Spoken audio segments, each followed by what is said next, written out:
So if you didn't know, Barnes & Noble's got a sale twice a year where they put most of their movies at 50% off. So I thought, what a great day for me to let AI decide how I'm going to spend $100 on movies I've never seen before. So let's go give it a shot.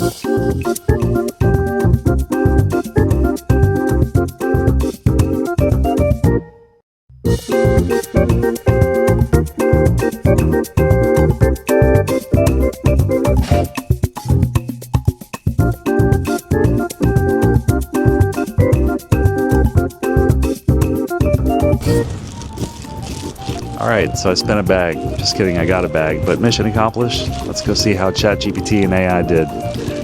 Of course, I picked the windiest day to do this.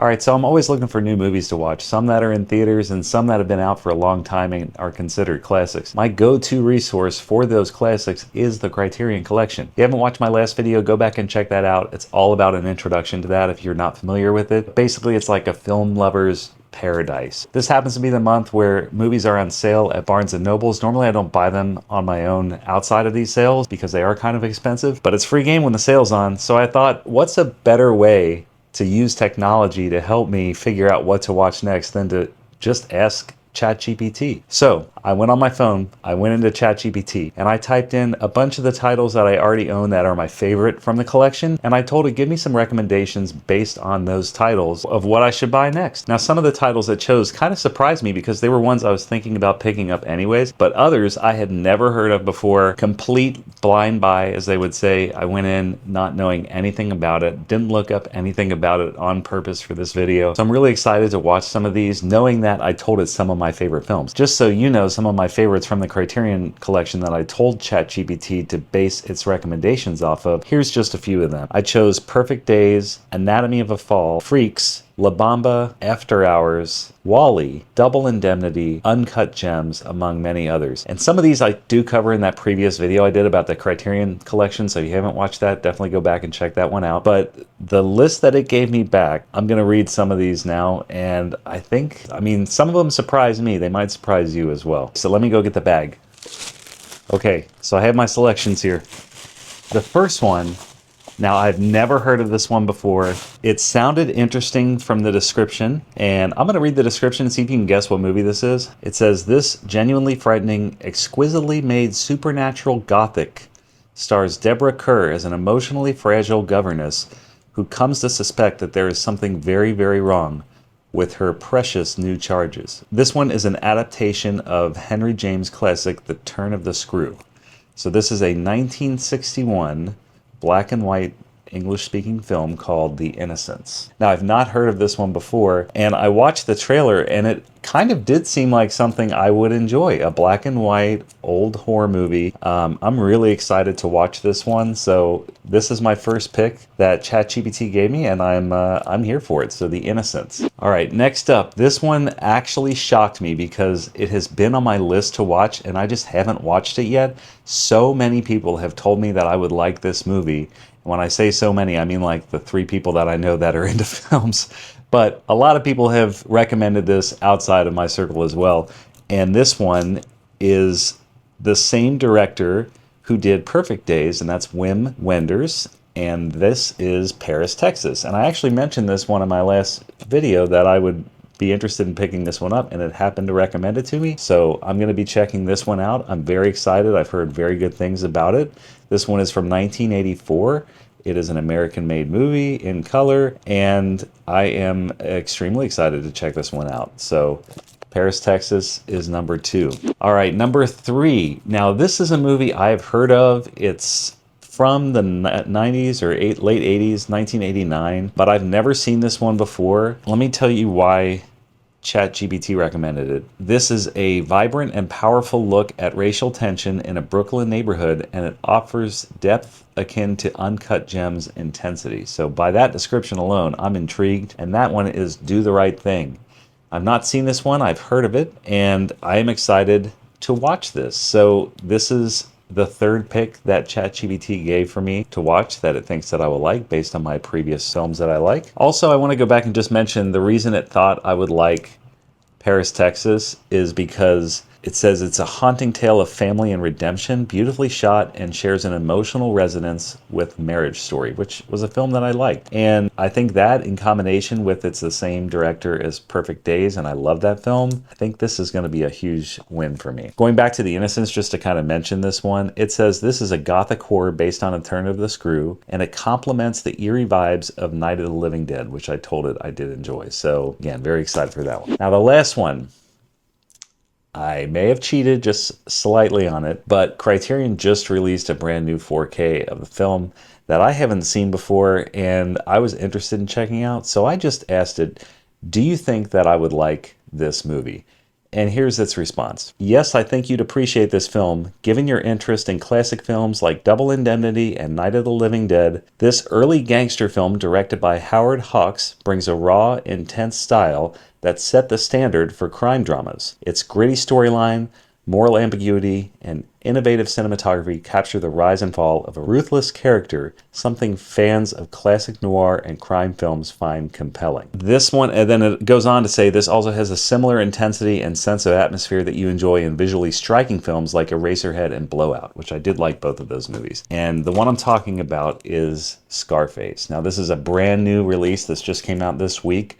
So it wasn't, I didn't think that ChatGPT would even know that this one was part of their collection yet, but this is the 1932 black and white Scarface. So I'm excited to watch this one as well. So these are my 4 movies. It came in at just under $100 that I trusted AI and ChatGPT with. So again, that's The Innocents, Paris, Texas, Do the Right Thing, and Scarface. Now I do want to unbox one of these for us here, and that's Do the Right Thing, just because it's got some cool packaging, and I'm not sure what's in this one. The other ones are just kind of standard packaging, so there's usually a small booklet or a poster inside of there along with the disc, but they do some cool packaging sometimes, so I'm interested to see what this one looks like. So let's go ahead and do an unboxing here. All right. Looks like a digipack probably. Oh yeah. Wow, look at this.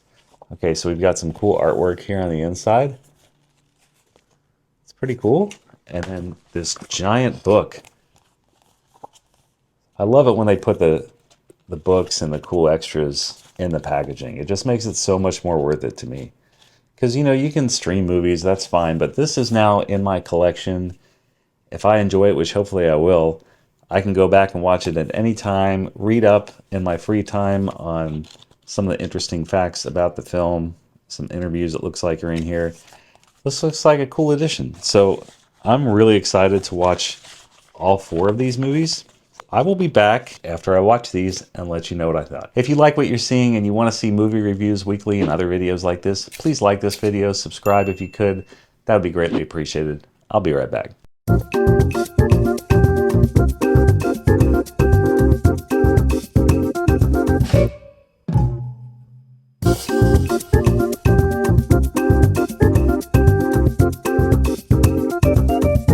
Two hours later. Do the Right Thing. This was an unexpected tale of racism that holds just as true today as it did 30 years ago when this film was made. I think that it's excellently directed. I think that the cinematography does a great job expressing the heat of the day, both physically and emotionally. There's so much weight to this film, so if you haven't seen it, I definitely recommend checking it out. Well acted, Martin Lawrence's first film, I believe. You know, it's a real treat, and it's got such a unique ending I wasn't expecting. So without giving any of it away, I'm giving this one a solid 4 out of 5.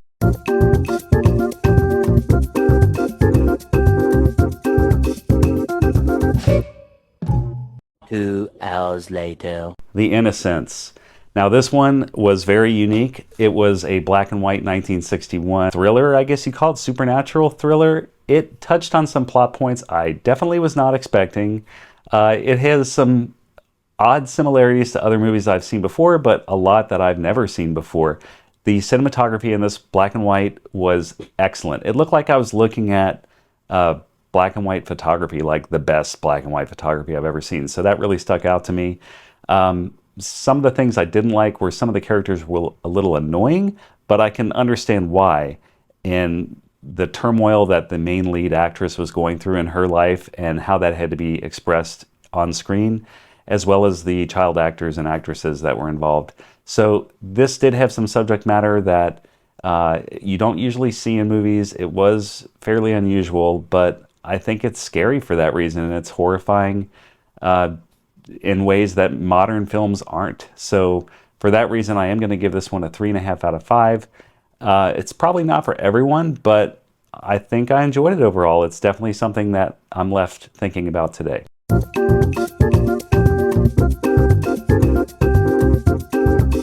2 hours later. 1932, Scarface.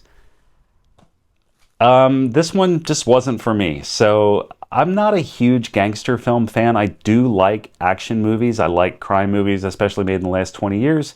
This one being so early and so new, I just didn't get it. It didn't resonate with me. I didn't like that there was just random violence for random violence sake, like every other scene is just another shootout, and it didn't quite fit the storyline to me.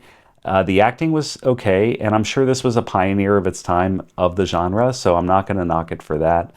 But overall, this film was just not for me. I think that the one that most people are more familiar with, the Al Pacino version that was Brian De Palma directed, I think that that one is much better, again, in my opinion. But that wouldn't have happened if it weren't for this film. So I think we do owe a lot to this movie.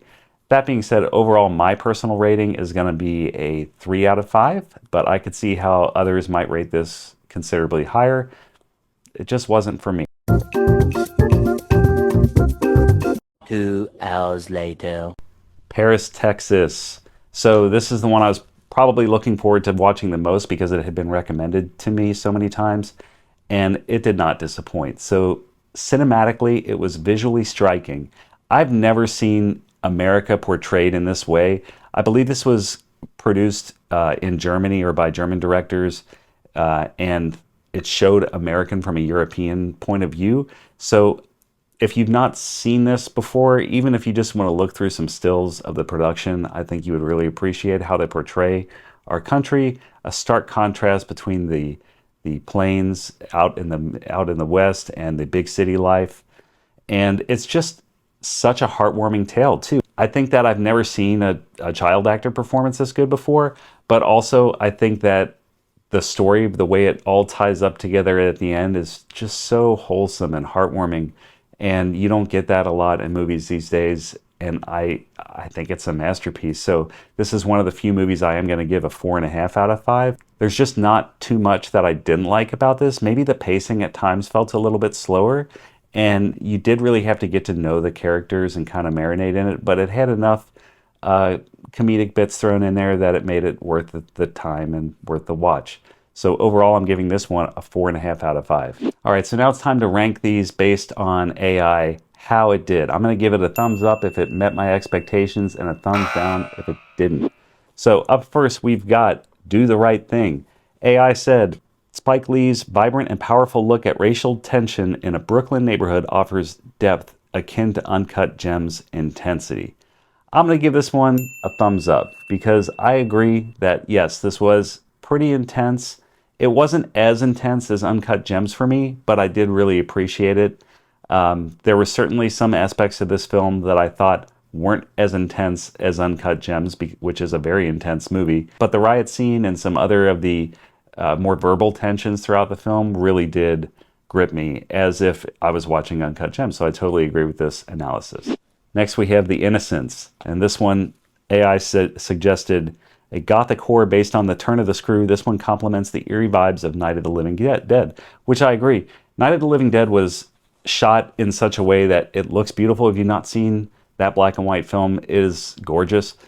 This also is gorgeous. It's just British, and it is got a completely different storyline, which is fine, but it is kind of a paranormal haunting tale that I wasn't expecting. And yeah, I mean, I think AI did a good job with this pick, so I'm going to give this one a thumbs up.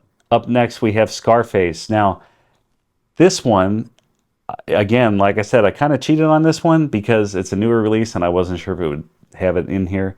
So it did tell me, yes, I think you'd appreciate Scarface, given your interest in classic films like Double Indemnity and Night of the Living Dead. This early gangster film directed by Howard Hawks brings a raw, intense style that set the standard for crime dramas. So yes, I agree that it probably did set the standard.